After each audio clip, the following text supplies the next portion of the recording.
Welcome, Cobra Athletic fans, to another exciting episode of the Cobra Corner. My name is Will Habel, and I will be your host today. I am alongside JT Colpeacher and David Mack.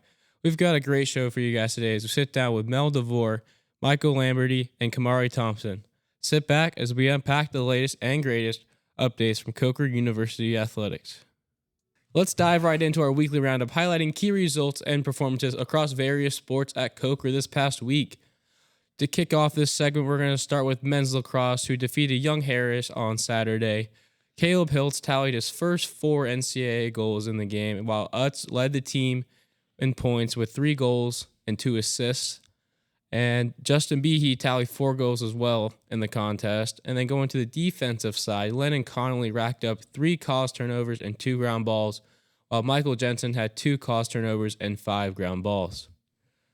Now, kicking it back inside to the courts, we got the women's basketball picking up a big conference win against Limestone on Wednesday.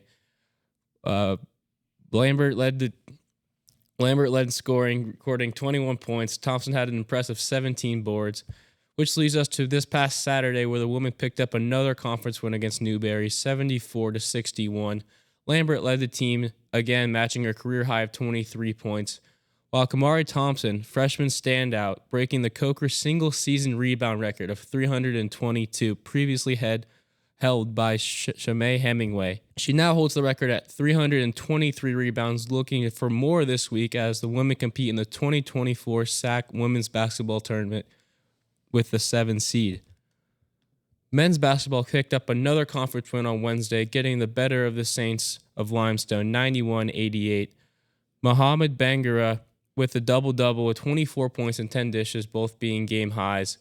Andre Lavelle also contributed 9 assists in the contest, while men's basketball made the tournament as the 6th seed, and this is the first time both teams at Cobra have made the tournament since the 2013-2014 season. All right, so moving to men's golf, they finished 8th overall at the Spring Bulldog Clash this week. Caleb Tidd finished 3rd overall in that one, in a field with, I believe, 7 of the top 25 teams in the country, and earned SAC Men's Golfer of the Week for that week, which is his lowest career 3-round score here at Cobra. Out to the softball diamond, we had a walk-off versus Converse in Game 2, while Cheyenne Palmer homered, and in Game 2, Cam Jackson homered in Game 1. Kelsey Scott was the one that hit the walk-off single, and they defeated Belmont Abbey also 4-3 on Tuesday. And you should check the Cobra University website for updates on Game 2, as they were up 5-1 in the top of the 5th inning in that one against Belmont Abbey. Yeah, that game kind of being put on hold because of rain and darkness. But also moving back over to the tees on the women's side this time, though, women took 10th in the low tide intercollegiate invitational at the Dunes in West Gulf and River. Quick word from Coach Hackney. Everyone contributed this week, which was a great thing. And Daniela had all 3 rounds in the 70s, and Mac did it twice. It was also nice to see that our drop score was lower than usual in each round. So women's golf, all picking up some action there. And then moving over to the mats in wrestling. Yes, wrestling competed this past weekend, in with Hamilton Cooper taking 4th at the NCAA Super Regional 2, hosted at Lander. Noah Koronoski going ahead taking 5th as well. And then, gentlemen, the highlight of the weekend, per usual, a guy we talk about virtually all the time on this podcast and everything. Going to be getting him in a future episode. Omar Armengol taking 3rd overall at the 141 mark. And finishing 3rd, as I said, and he's going to be going on to nationals for for his weight class and everything like that. So a huge congratulations to Omar. Big weekend. And then speaking of huge, baseball this past week, big week for baseball, taking 2 out of 3 against Wingate in conference play this past weekend. So baseball going ahead, doing damage.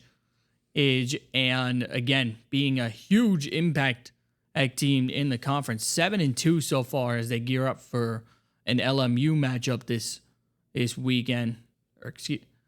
Newberry this weekend. Newberry's going to be coming to town. We'll be touching on that in just a little bit. But gentlemen, the highlight of the week, if you will, baseball upsetting number 5. Yes, the number 5 team in the nation, UNC Pembroke, hooked by a 6-5 walk-off win on a wild pitch.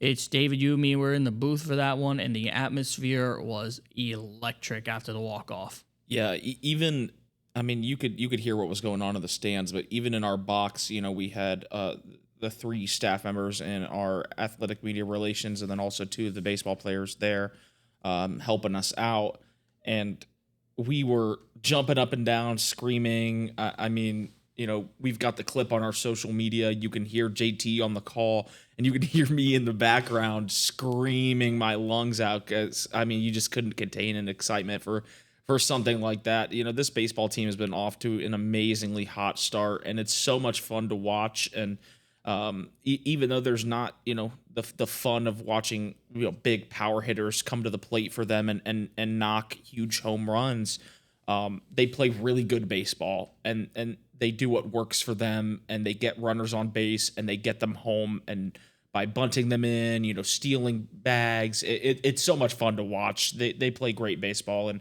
I'm really looking forward to seeing them continue in sack play for sure. This week, we would like to recognize an outstanding athlete who has truly shined on the court. This week, we have Kamari Thompson from women's basketball, who just Saturday broke the single-season rebound record. Kamari, thank you for coming on the show. Thank you for having me. So just give the listeners a little bit of insight of who you are, where you're from, and then your major here. I'm Kamari Thompson. I'm from Greenville, South Carolina. I'm majoring in nursing.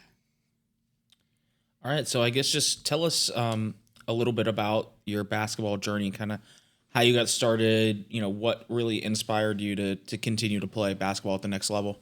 I wasn't really a kid that was into sports growing up. I actually started playing basketball in 7th grade when I used to just go home after school and not do anything. So my brother, he actually used to play football. So I was like, oh, why can't I just go and play basketball? So I came to my parents and I told them that I wanted to try out. And they was like, whoa, you want to try out for basketball? And so I was like, yeah, I have to get my physical by this time. So I went and tried it out for basketball. And then 7th grade, I actually started, which was so unexpectedly. So I was like, I don't even know how to play basketball for real. Yeah. So I continued playing, and then I went to AAU, and I had a coach, which he kind of pushed basketball out of me. He was my coach from like 8th grade to all the way from 12th grade to high school. And he kind of pushed the dog out of me, and inspired me to like become a better basketball player every day as I step on the court. Now, obviously, we talk about your journey coming here. What kind of led you to Coker and everything like that? What kind of brought you here? Coming to Coker, I didn't know what Coker was, honestly. Coach Reggie, he texted me and he was like, hey, I seen how you play. I'm very interested in you.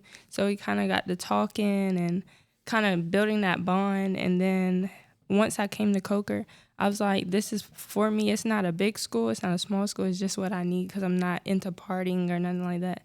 I was like, I'm going to focus on basketball in school.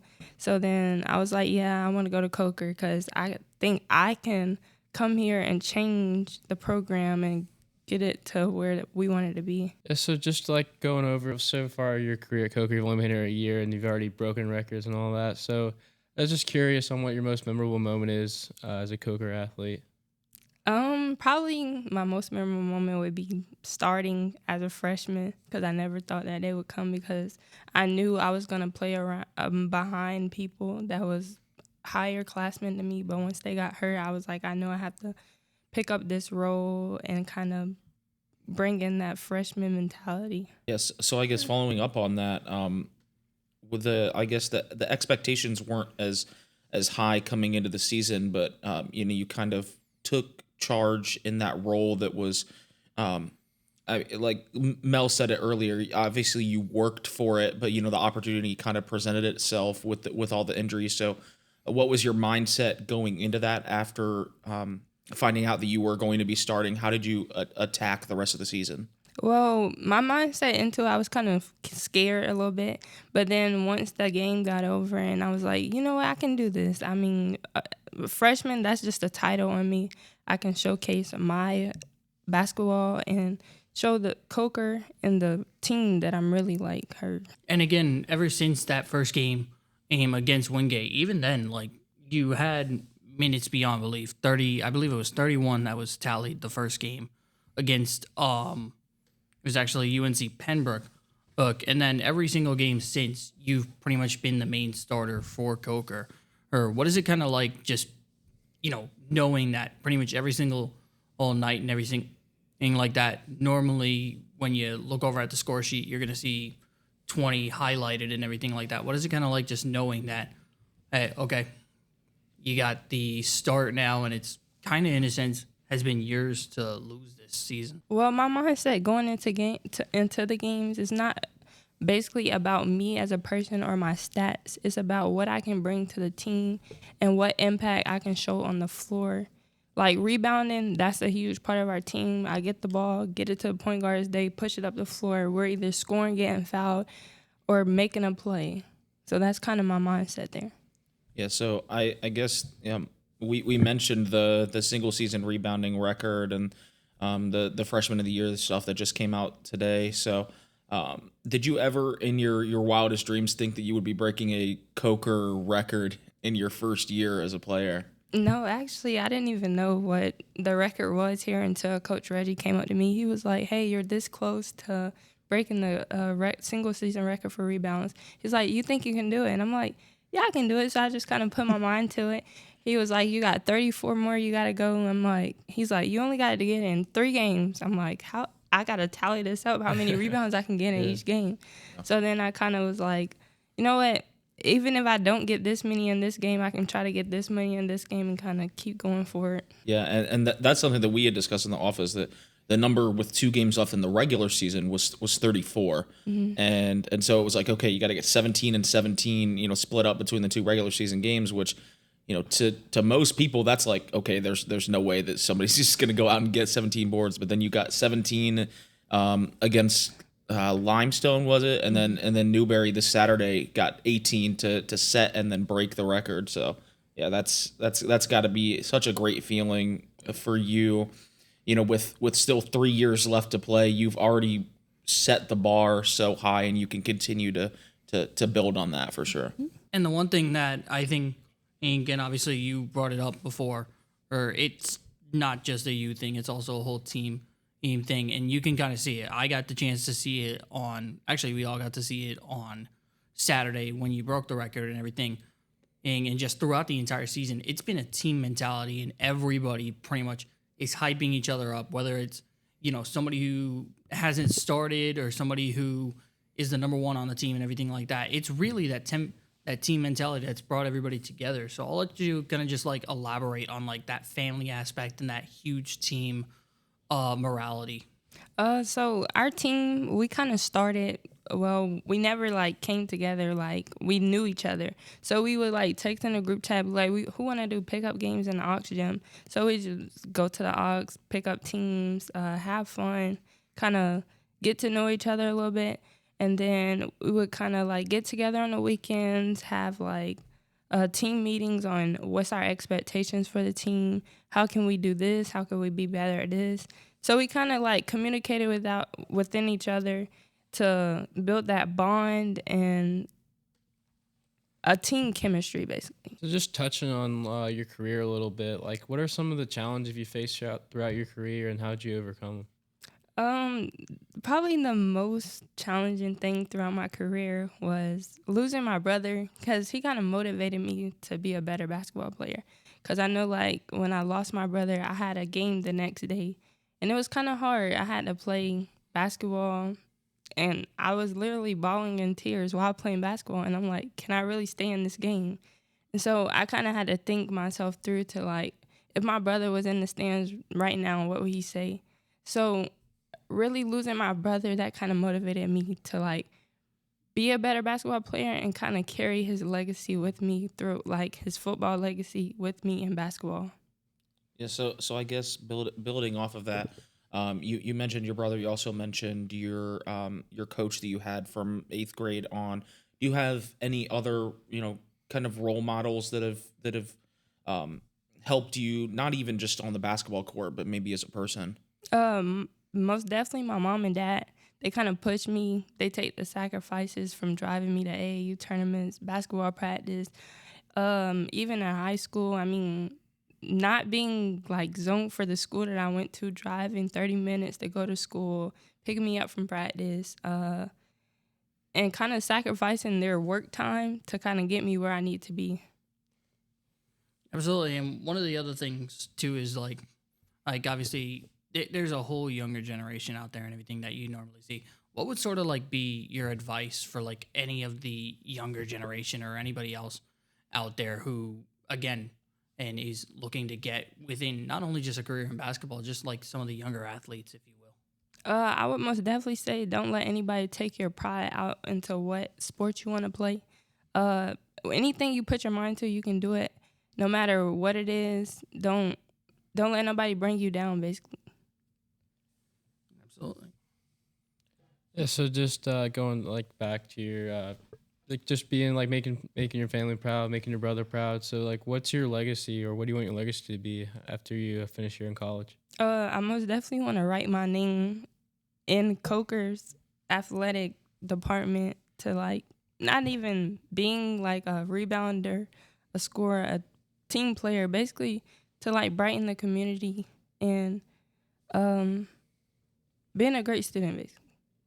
So mentioning being a great student, outside of basketball, kind of, what is your goal after you graduate here from Coker? Like, what do you want to do? I want to be an anesthesiologist in the medical field, or either be a dispatcher for CDL drivers. And the one thing that they'd want to ask and everything like that, we kind of touched on them before, and two people who have been at the helm and everything like that, and obviously you said have been huge supporters as well with the entire team. Coach Mel and Coach Reggie, what have they kind of meant to you and everything like that, especially your first year here in Coker? They most definitely bring something out of me that I never knew I had. From being a shy kid, I really don't talk. Coach Mel kind of pushes me to communicate to my teammates, pushes me to want to be better. Coach Reggie, he kind of like the strong man, and like even like in practice, he push us around. I'm like, no girl probably stronger than you. I don't know why you push me like this. So they kind of bring that mentality out of me to want to be better. And just touching on the tournament a little bit, you guys got a game coming up tomorrow. What's it look like in the locker room, team morale, and all that? We most definitely got to be hyped. We got to come out there and bring the same mentality we bring every day, maybe a little bit better. But I think we got this one in our bag. And obviously for you guys, ice and everything. And the one thing that forgot to bring this up with Coach Mel, but we were talking after the podcast and everything. This is a young team going out there and everything like that. So what is it like? No, obviously we had senior day on Saturday and everything like that. 4 seniors were honored and everything like that. What is it kind of like just knowing that, obviously getting those seniors, their big moments and everything like that. But what is it like knowing that this is also a relatively young team going into the future? We know we really don't have anything to lose. We always have a next year, and that we can most definitely showcase better, and that we got a whole lot of working to do. All right. Well, I appreciate you coming on the show. Best of luck in the tournament and everything then on. Thank you. In this week's Coach's Corner segment, we have a special guest today, Coach Mel DeVore from the women's basketball team. Coach, it's a pleasure to have you. Yeah, thanks for having me. This is fun. I'm excited to be here. So just tell us a little bit about yourself and where you're from.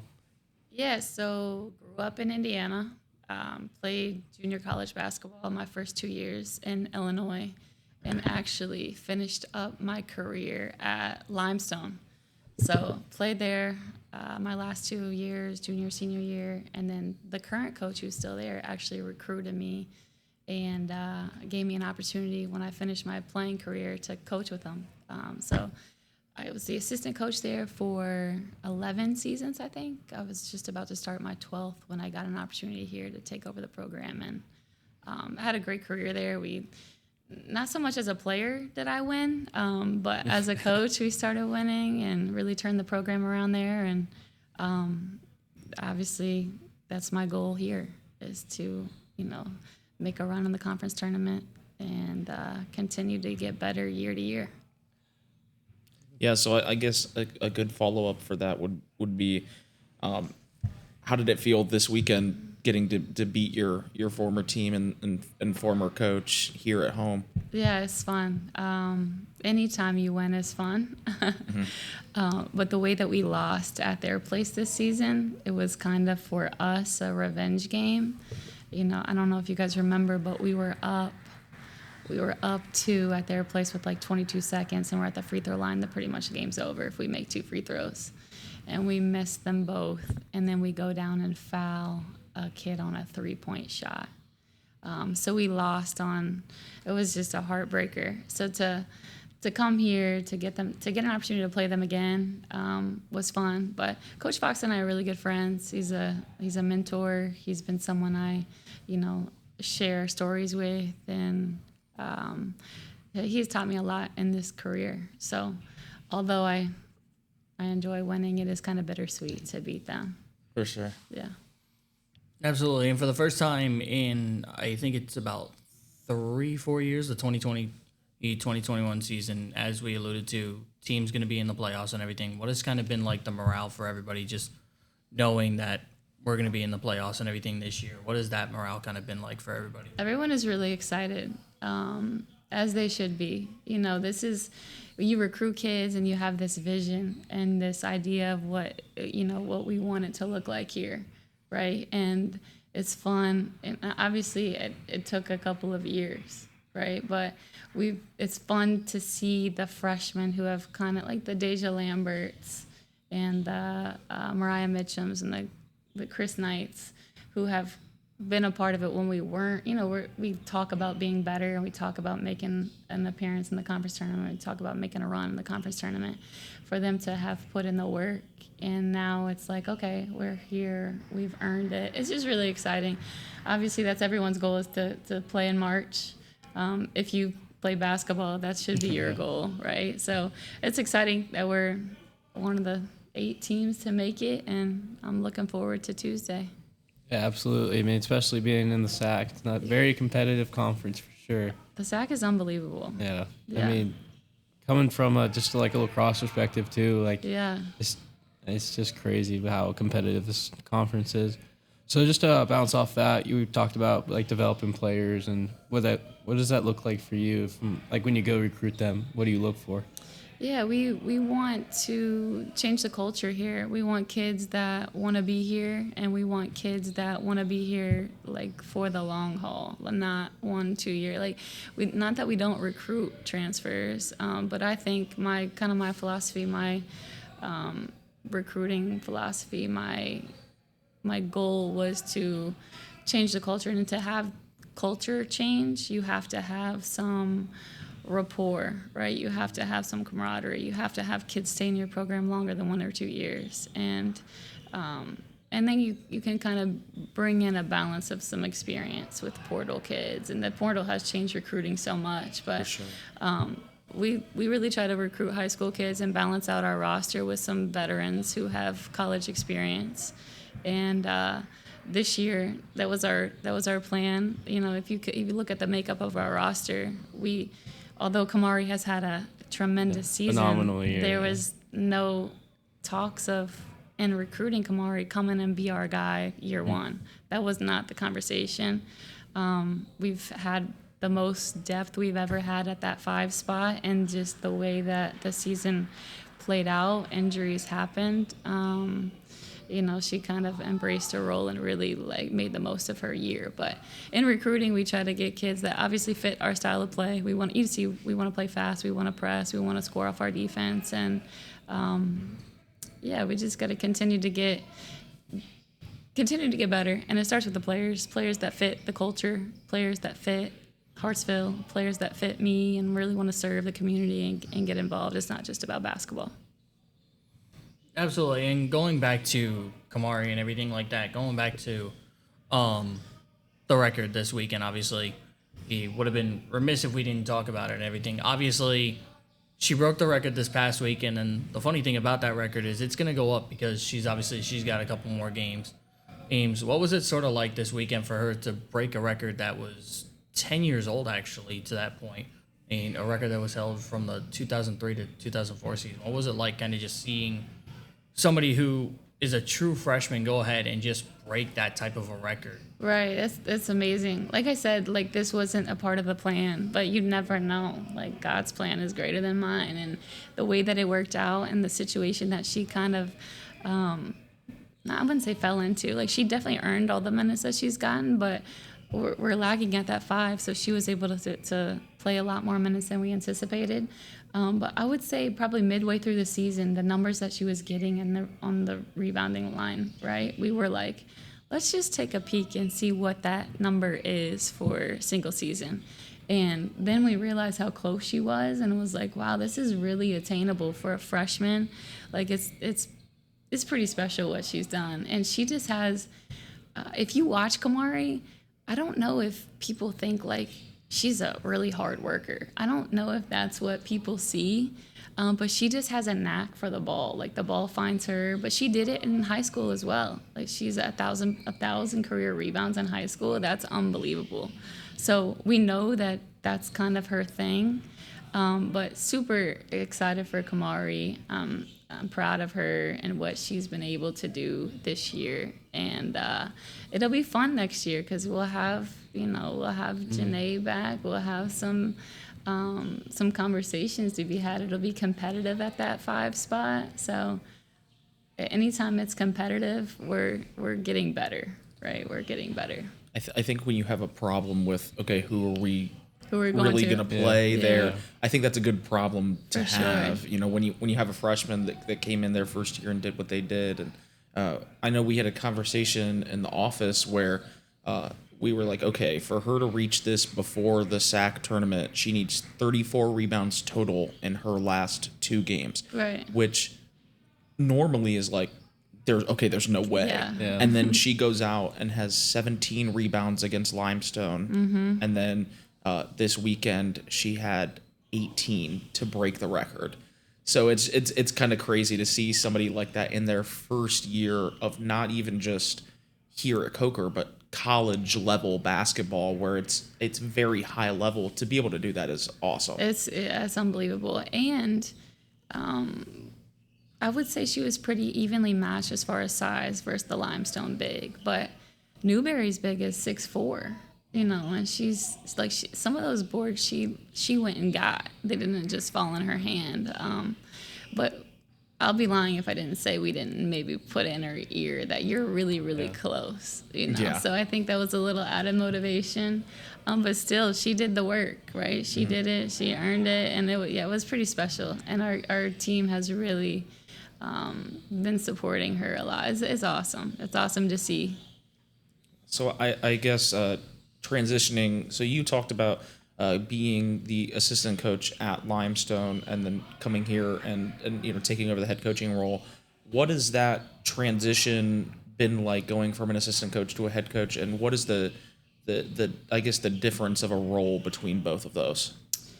Yeah, obviously that one seat over comes with a lot of, I would say, pressure, responsibilities. I got to make the big decisions. But as far as relationships with the girls, I don't plan to change my relationship as an assistant and my relationship as a head coach. I don't try to be different. I am who I am, and relationships are so important. I want kids to feel comfortable. I want them to want to play for me. I want to be open. Recruiting is where I'm still very much involved. Coach Reggie has been awesome. He's a huge part of our success here. With it, just having help on that recruiting end is huge. And then on the scout, our league is so good, so you have to come ready, and scouting is so important. Well, everything I did as an assistant, I still do laundry. I still pick up trash in the gym.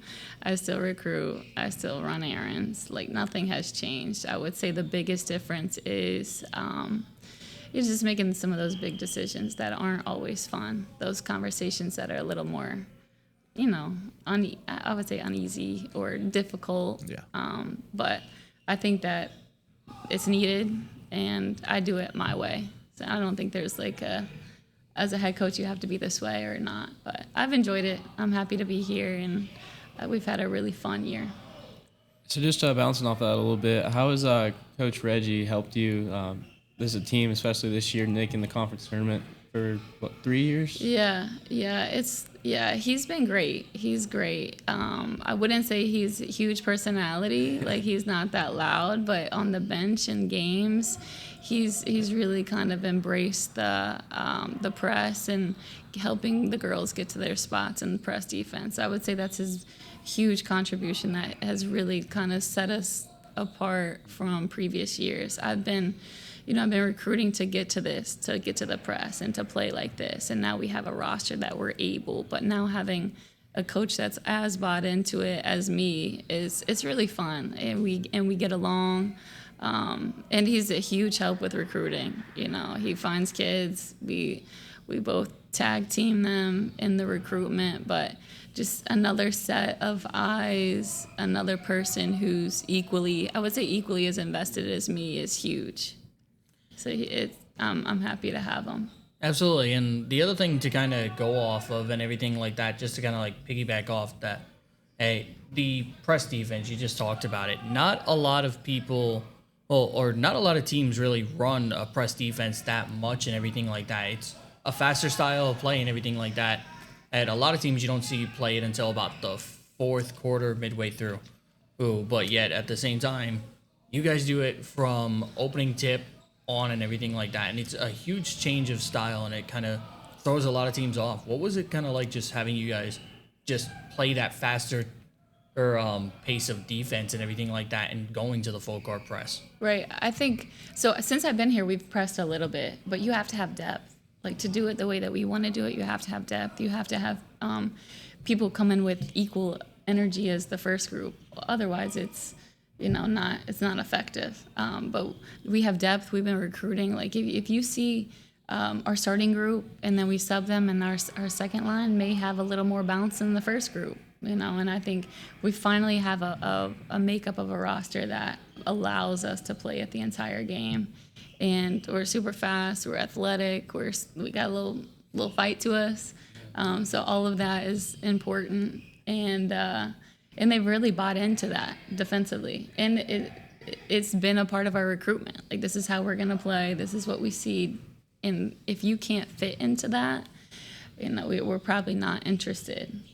So you see how we play. We're not not that we don't run sets, like we don't run offense. We run offense. But if we can score early and score off our defense, that's number one, number two, and number three option, in my opinion. But it's fun to play like that, especially, we play with mostly guards and one post player, so 4 out, 1 in. And if you're a guard and the ball moves and everyone gets opportunity, to me, it's as a former guard, it's a fun way to play. Absolutely. I mean, it applies the pressure and, again, leads to a lot of mistakes and really... For sure. I mean, we've seen it over the past couple of months, and everything gets the crowd involved, too, because a lot of people get behind the fast-paced defense. Yeah, for sure. We try to come out, and from the jump, we try to disrupt and dictate where people are going. And although we haven't had great starts the past couple of games, eventually we turn it on. And when it's like that, the energy is awesome. So just going back to the full court press, I know it takes a lot of energy and conditioning as well. So just elaborate a little bit on your girls' work ethic and practice, being able to do the full court press the whole game. Right. Well, if we got a couple track stars on our team too. Yeah, that's true. Yeah, Mariah Mitchum and Shantiana Tillman. And then I know they're trying to recruit a couple more of our kids to run track, but to be honest, they're just built different. Their motors are different. They've been like this since they've been here. I don't want to take too much credit for that. Like they work though, and they want to be better, and they're locked into playing like that. And I think that as much as I want to do it, they want to play like that too. So we do condition. Yeah. They do work hard. They really work hard in the weight room too, which is I think correlated with that speed. Absolutely. But yeah, I don't know. They're different. I feel I you. definitely, to be honest, I couldn't play like this. Maybe I don't think I would fit this style, but it's fun to coach it. It's maybe I could back in the day. Back in the day. Obviously, kind of want to go back to the matchup on tomorrow, actually, more Yeah. or less. As obviously, it's Lenore Ryan tomorrow. And ironically, what a lot of people forget is earlier in the season, you guys actually beat Lenore Ryan and everything.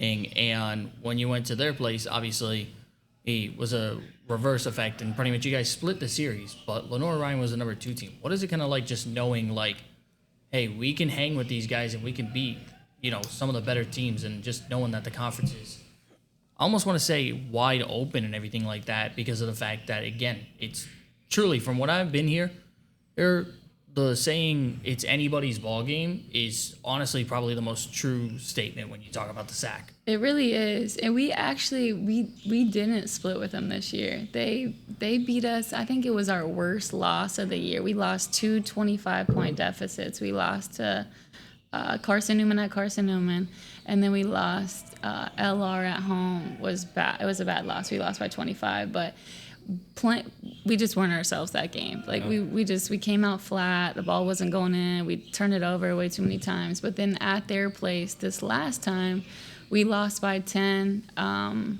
we were kind of going through it. We had some sickness and injury bug. You guys see our numbers are a little bit down, but on top of that, we had 2 kids out with other injuries. So now that we have everyone who's here and able are healthy, right? And I'm excited for the matchup, honestly. We know what they're gonna do. Like, they zone all game. We feel like we have good momentum going in, coming off of a couple wins in a row. And although they won their last game, they haven't played in a week. So sometimes when you have a week to prepare, you kind of get out of rhythm. But whatever they got going on is their thing. We're in a super good place. Like, everyone's excited to be and have this opportunity. We like our matchup.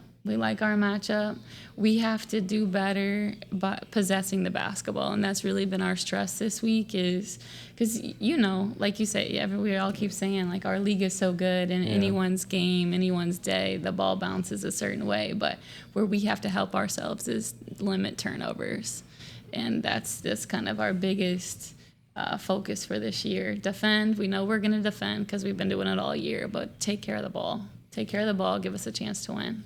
So I guess have you stressed in the conversations with your team, kind of embracing that underdog mentality coming into this game? Losing both of the games you dropped this season to them, and being the 7th seed going up against a top seed in the tournament. What have those conversations been like to the team? Saying, hey, we can go in and we can take this from them. Yeah, it's fun because I don't even feel like I have to say that. Although I do say it, like, I remind them. But they really feel like they belong, and they felt it all year. Even when we lost a couple in a row, we weren't playing great. But we see it, like, we see it in practice when things are like balls moving and we're getting to our rotations on defense. Like, we are different. Now we've got to get, and I still feel like this. We haven't had a game where Deja Lambert is hot, Kamari's on the boards and getting putbacks, Dom's buckets going in, Chris is getting downhill, Mariah. Like, I feel like it's a couple of people are clicking and balls going in and we're making right reads, and then we have a couple people not. So I think we've been saving it for the tournament. I hope it's been, I keep talking about how the stars have kind of aligned for us. We know with LR we're gonna see a zone. Limestone zoned us, Newberry zoned us, Tusculum has zoned us. Those are our last 3 games. So I feel like it's like, okay, we're like set up. We've gotten reps in the zone. We've seen different looks. So I'm excited, and I think the girls are equally as excited. I mean, it is March after all. Anything can happen. So For sure. just one last question. Just What about like your legacy as a coach? Like, what do you want your legacy to be as a coach, but not only as a coach, but as a person here as well? Yeah, I plan on being here forever as long as Dr. Griffin allows me. But I want to be someone who, is not only changed the culture of women's basketball, but has made a positive impact in the community. Get out, meet people, kind of mend that gap between Hartsville and Coker. Like I love that. I'm super involved in the church and have brought people from church to games, and I love that our kids serve in the community and we see those people come to our games and feel that support. So I want people to remember not just our basketball success, but the type of kids that we have brought in here, and I want to feel missed whenever our kids leave, whenever our kids graduate, whenever they go on to whatever that next phase of their life is, and me as well. Well, I appreciate you coming on. Best of luck on Tuesday. Yeah, tomorrow. Tuesday, 2:30. Y'all tune in. All right. Thank you. Thank you. All right, in our next Coach's Corner segment, we have a special guest today, Michael Lamberti, the head coach for Coker men's basketball. Coach, it's a pleasure to have you on the show. Thanks for having me on. Appreciate all you guys do for us. So I guess going into it, tell us a little bit about yourself, kind of where you're from, and then your basketball journey and kind of what brought you here. Yeah, I'm from Western Pennsylvania. I'm a Pittsburgh guy. I grew up in the suburbs of Pittsburgh, about 15 minutes outside the city. Born and raised there. South Fayette was the high school I went to. Enjoyed a good high school career, successful team and individual-wise, and was lucky enough to get recruited at the college level. Ended up at a Division II school called West Liberty in Wheeling, West Virginia, up there in the northern panhandle, and I spent 5 years there as a player. Very successful team-wise, 5 regular season conference championships in my time as a player. We went to the NCAA tournament all 5 years and was lucky enough to compete in a Division II national championship game. And when I graduated, I had some academic background in finance and accounting and did a couple internships of sitting in front of a computer, balancing some spreadsheets and just staring at numbers all day. And I was thinking, this ain't for me. I got to figure something out to keep me in sports or dealing with people on a daily basis. So I applied to be a graduate assistant at a bunch of different universities, especially at the small college level. And I was lucky enough where Embry-Riddle, a Division II in Daytona Beach, Florida, reached out to me after applying to be on Coach Ritter and Coach Keller's staff down there, where I spent 2 years as a graduate assistant after my 5 years of being a player at West Liberty. 2 years in Daytona Beach, learned a lot of stuff, got my master's, and in May of 2018, graduate. A month later, the head assistant position opens up at West Liberty, alma mater, so timing kind of worked out perfectly there to go back home and get my first full-time job in the coaching profession. Spent my last 5 years there as an assistant. Had a great run, and as I put my time in as an assistant and we had some success, I started throwing my resume around for head coaching jobs. Coker opens up, and here I am. First head coaching opportunity, finishing up year one, and it's been a great start, and love it down here in Hartsville. Absolutely, and for you, you kind of brought it up. Your first year as a head coach and everything like that. What has it kind of been like your first year here as a head coach? Chaotic a little bit. It's a whole different ball game when you get to be in the head seat compared to an assistant. As an assistant, you got all the right answers and think you can do no wrong, and it's a whole different ball game once you are the one making these decisions, talking with everybody, and you just kind of learn it on the go almost. The best experience is experience. So as I'm learning on year one, how to talk to players differently a little bit, how to run practices, how to manage assistant coaches, administration stuff of the day-to-day operations in the athletic department, recruiting, scheduling, budget management. It's a whole new ball game, but it's been a lot of fun. My family and I love it down here, and time management is another key thing where I'm making the schedule, and it's kind of fun being a head coach doing that and being able to have my family involved with this whole process. But I've loved every second of it, and I can already feel a little bit more of comfortability just after a few months being on the job. So myself being from, that Midwestern area, Ohio, I'm familiar with West Liberty and the kind of success that they've had through the years. So how have you brought their style, their success, their aspirations, and kind of translated that here at Coker? Yeah, the style of play is a little similar. We're not quite there yet. Defensively, we're giving up a little bit too many points, but we are trying to press and play a lot of guys and get an up-tempo style of basketball going on the court.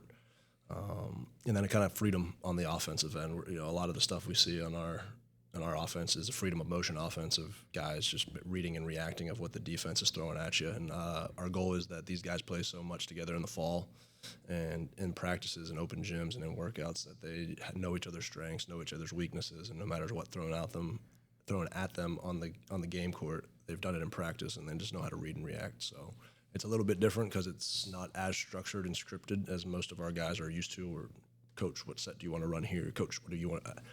I'm going to give you a couple different options of what you might see. You have to be the basketball player on the court to read and react and make that decision.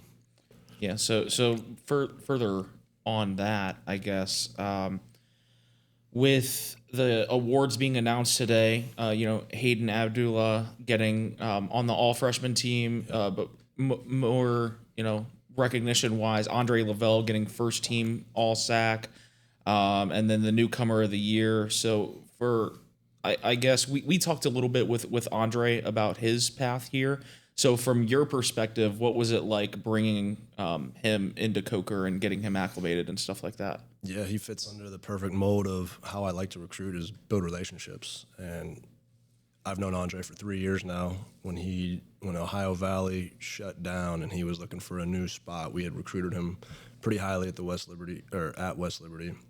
Came to a visit, a lot of phone call conversations, and when I'm recruiting these guys, I just don't watch a highlight tape and think, all right, this guy's really good at basketball. After 10 minutes of film, he's going to fit in perfectly. I got to make sure the right guys are in here as a person, as a student, that are fitting checking off a lot of different boxes to fit in the program, because culture's huge on the court, off the court. And Andre bought in from day one. I love the phone call conversations when I got the job, and having that 2 years of relationship building with him while I was at West Liberty kind of made the process be expedited once I got the job down here at Coker. And he's been a great leader for us, done a lot of great stuff on the court. He's kind of been a second assistant or a third or fourth assistant coach for us with the amount of experience he has coming from the other schools he was at. So it's been a good first year for him.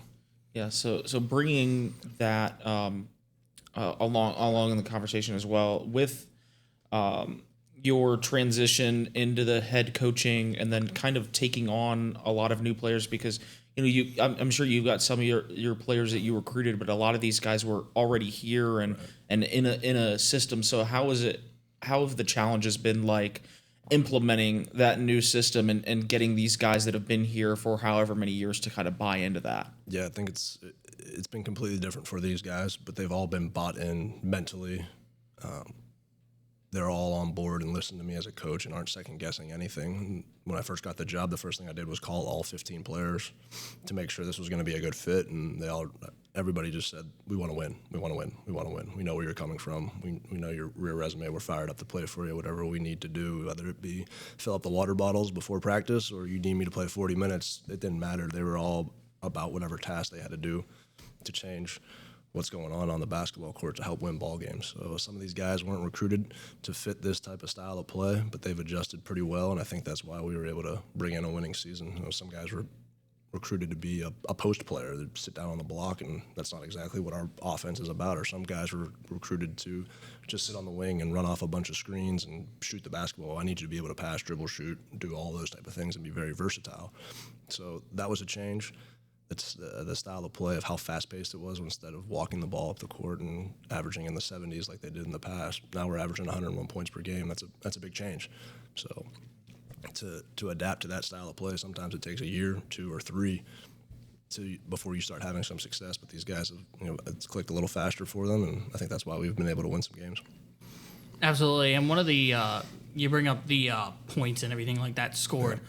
Or twice this season, actually 3 times for that matter, now that I think about it. 3 times this season we're able to tie the most points in a single season or in a single game record, and then break it the next day and then tie it again later in the season. And so a little bit of a handful of accomplishments and milestones here or at Coker for you guys. In your first year, what has it kind of been like just getting some of those like accolades and everything like that and some of those milestones and records that we've seen? It's nice to see the work pay off. A little bit of the style of play just comes with that. There's more possessions in the game. And we're shooting at a faster rate. Our defense a little bit. We're getting attacked because teams are just deciding to run with us. So with them not slowing the basketball game down, and also you're getting more opportunities to score it. But these guys are very talented on the offensive side of the basketball. And the cool thing is to see how many times we get assists and how many times we get high fives and recognition of being fired up. It doesn't matter who's scoring the basketball. We're fired up for our teammates and each other. So it's pretty cool to see us score that many points and break some records individually and team-wise. And hopefully that's allowing us to go into the recruiting process of attracting different type of style of basketball players this offseason to keep building this.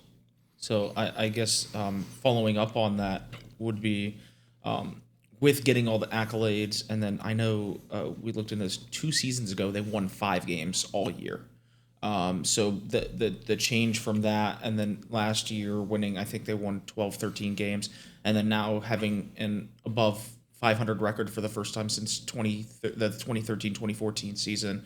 Has it been a challenge keeping them grounded a little bit as to, they're now experiencing this success?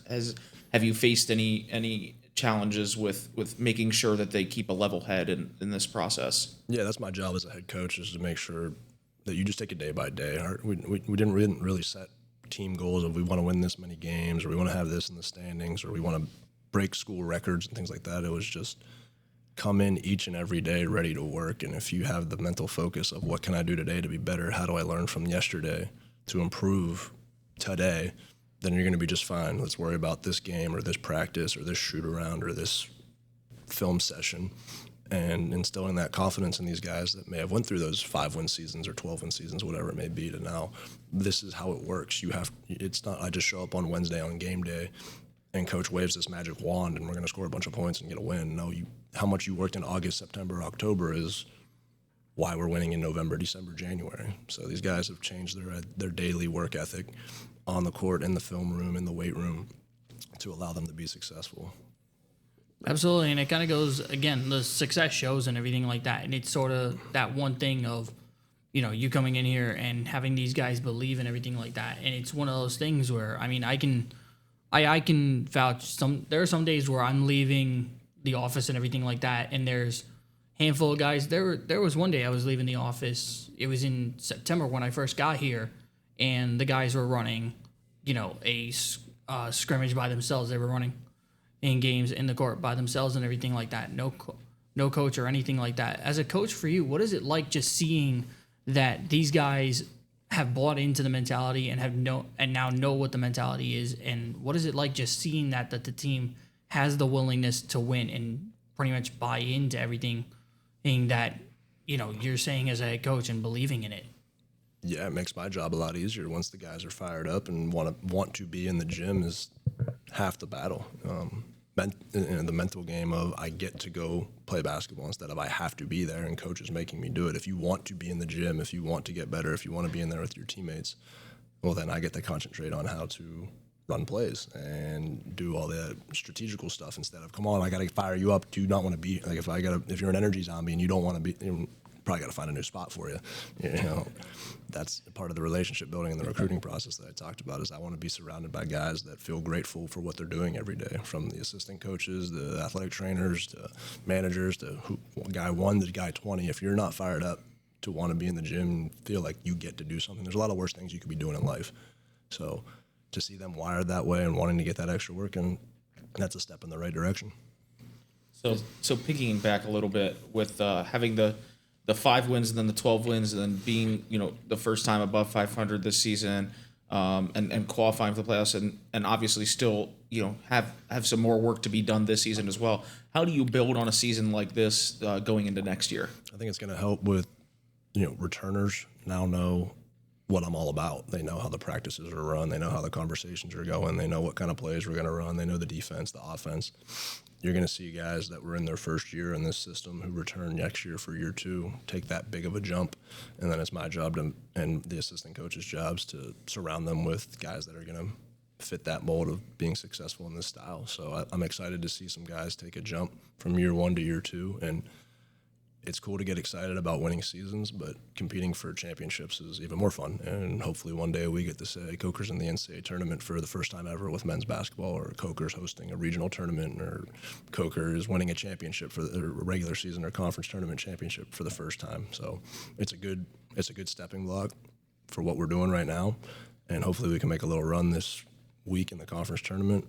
But these guys are hopefully going to get hungry for more, and I've seen a little bit of success work. If I work that much harder in the off season, I'll be that much more prepared for open gyms and fall workouts come August, September, and then they have the faith in our coaching staff to go add the right guys as the students, persons, and players to be added to our returners to then have a team that keeps taking us up the ladder a little bit. So just touching on you guys on the court, you guys run a full court press, as Yep. everyone here knows. So it's not really, you don't see that too often. So what do you see in that, and what makes it work so well for you guys? Going full speed 100% of the time. When you pull up the film, you'll see some times where we trap that first pass, or we have that guy on the ball going crazy with their hands on it. You'll see them jog to that first trap, or when they get that pass out of that first trap, they'll start jogging back, and we'll point them out and say, is that as fast as you can possibly run? We see you guys running sprints and up and downs all the time, or running on offense. Give me the ball, give me the ball, give me the ball. Is this as fast as you can possibly run here? So that's the kind of things we're looking at, is you're giving full maximum effort and playing until exhaustion. And that's how it works. If you can get 10 guys on the same page, where we're always having fresh bodies out there for 2 to 3 minutes, instead of having to play guys for 7, 8, 9 minutes stints at a 50% clip, that's how the pace and style of play works. So we're not 100% doing it right now. When depth and injuries a little bit has something to do with it, but I think we're moving in the right direction. And that's something to bring up with the play style as well. And it's something that I've kind of been calling it almost hockey subs in a sense. Yeah. And everything like that, where it's like 5 guys in, 5 guys out, and everything like that. What is it like kind of just running like that type of a lineup going in, where it's like 5 guys are going to start the first 20 minutes, and then about 3-4 minutes later, another 5 guys are going to come out, or 3, 4, 5 guys going to come in. And then it's like just continuing that rotation, and just, again, just keeping the other team in a sense on their toes and everything like that, and just winning one of the battles that is probably, in my opinion, one of the toughest battles to win in any sport for that matter, and that being the conditioning battle. Yeah. Conditioning is the big part, and we try and make our falls as competitive and hard as possible, so come game time you're in tip-top shape to do it. But the message we try and give them is, look, you're the starters. You're going to play the first 3 minutes of the game. You can play as hard as you possibly can until exhaustion, because in 3 minutes you've got 5 guys coming in for you. You don't have to worry about when's the next media. Am I going to be playing for 7 or 8? It's a little bit scripted. So you know when you're about to get a water break, you're about to sit on the bench for 2-3 minutes to recharge the tank, and then 5 of my teammates and my boys are about to go do it again for me. So if you can keep fresh bodies out there playing at that high intensity, well, then the other team's only playing 6, 7 guys, and they want to bring the ball up the court at a slower pace. They just took the best punch from the starters, and 5 new guys who are 100% bouncing around, ready to rock and roll, are coming in. They're thinking, holy heck, was this ever going to slow down? I have to go against this for 40 minutes? This is insane. So that's kind of the mentality that we want right now. And if we can really, really buy into that approach of, I'm going to play as hard as I possibly can for that short stint, and I'm fired up about being subbed out of the game because my boys are going to come in and give me a spell now that I'm tired, I think we can do something really, really cool. And obviously we talk about that high energy and that high passion. And the one thing that I have kind of brought up around the office and everything like that, and I've noticed with you and everything like that, there's one factor that is always brought up and is always, I feel like, not talked about enough, and that's getting the crowd involved. Whenever it's late in the games or in the beginning of the games and everything like that, always see you on the bench firing up the crowd, firing up the bench. So I'll just let you kind of elaborate on what it's like just for you, and like what your mentality is getting everybody involved and everything like that, whether it's everybody on the bench or just firing up the crowd after a big stop or a big dunk coming in. Yeah, I guess I don't always know if it's appropriate or not, but it's just I'm a high energy guy. You know, I want people to be excited about us having a chance to win the basketball game. And I think coming into this Deloche Center with a snake pit of students that are cheering for you and a bunch of fans that are coming to games for the first time in a while, like, you guys can help us win. If you get loud and make these guys miss some free throws, or it gets loud the last 2 or 3 minutes of the game, they might be short on a 3-point shot that they're usually making. Like there's home court advantage is definitely a thing. And I think also if you're getting the bench involved and they're standing up and they're clapping for their teammates, or they're flexing muscles because they get an and one or a charge or a defensive stop, whatever it may be, like then your teammates are going to feed off of that. They see the bench is all fired up. I'm like, yeah, my teammates are fired up for me. My coach is the leader. Like, let's do this together. We're fired up about something we're doing together. And then it's going to increase our performance as a team, and it might decrease the performance of the other team. So, like I said about, I want to be with guys in the gym that are fired up about what we're doing. I want Hartsville and Coker University to be fired up about what we're doing as well. And if we can get both parties on the same board, that makes this home court pretty valuable. Yeah, absolutely. Just going back to that home court, just Francis Marion game. Going back to that, place was bumping. So, I mean, in the past, it hasn't been that many students, that many people engaged in the game. But seeing what you brought to the table and all that, it's been a pleasure to watch and a pleasure to capture it for you as well. I appreciate it. That Francis Marion game brings me a bad memory in my mouth or my mind with that loss. But it's cool to see the county come to support two teams that are so close to each other, and hopefully crowds like that become a normal thing. Absolutely. Well, I know you got to get to watch some film, so just one last one. It's finally, what legacy do you want to leave behind here, or just as a coach? My legacy as a coach here, well, hopefully it's just getting started, and that question can be answered 10, 20, 30 years from now after we build something special. But just a guy that comes to work every day. I'm a guy who has a smile. Well, whether how bad of a day or good a day you have, I try and think of things with a glass half full approach. And I think when you come into work every day like that, like you get to do something, you're going to be fired up about what you do. And I've been doing this for a living for 6-7 years now. I get to coach a game of basketball to get a paycheck, and I could be doing a lot of worse things in life, and it's a perspective my family and mentors gave to me, and I'm trying to pass that along to our student athletes. So I want them to enjoy their time here. I want the people that are surrounded to get fired up about it, but I also want them to be more prepared for life after basketball and life after Coker, and them to think 10, 20, 30 years down the line, like if I wasn't with Coach Lamberti and his staff and at Coker University, I wouldn't be where I'm at, and they learn a lot of valuable life lessons that way, and that's my goal, one day at a time. Well, appreciate you coming on, Coach. Best of luck Wednesday tournament. Appreciate you guys and all you're doing, the publicity that you guys are giving to this school and athletic department is great. Keep doing what you're doing. Thank you. Hey, thank Appreciate you. it, Coach. Appreciate it. Let's take a look into next week's action for Coker Athletics. Starting over on the diamond with softball opening conference play on Tuesday at home against Carson Newman in a doubleheader, and then action will continue again against Limestone on Saturday. That one's going to be on the road. So softball with 2 this week, 2 big conference plays, and then baseball taking on Lander at 6 p.m. So just when you thought the Conference Carolina opponent's going to get any tougher, Lander's coming into town after UNC Pembroke last week, and then another conference series for the men this weekend as they're going to be facing Newberry Friday and Saturday. Friday's game should be starting at 6 p.m., with Saturday the doubleheaders being 1 and 4 p.m. And then, David, big week in the courts coming up for us. Yeah, so both the men's and women's basketball teams, as previously stated, have qualified for the conference tournament. Both of them in the same year for the first time since the 2013-2014 season. The women play Tuesday at 2:30 p.m. in Rock Hill. They play LR, who is the 2 seed, and they are the 7 seed, while the men are playing Wednesday at 7:30, and they play number 3 Catawba, as we are the 6 seed. So great action for basketball postseason play. We're in March, guys. So the basketball vibes are high for sure, and we're really looking forward to seeing our teams compete in the postseason. Jumping outside, we got men's lacrosse playing LMU in the home conference opener at 1 o'clock on Friday. And then jumping to the courts, this time outside, we have men's and women's tennis head on the road to face off against LMU at noon on Saturday.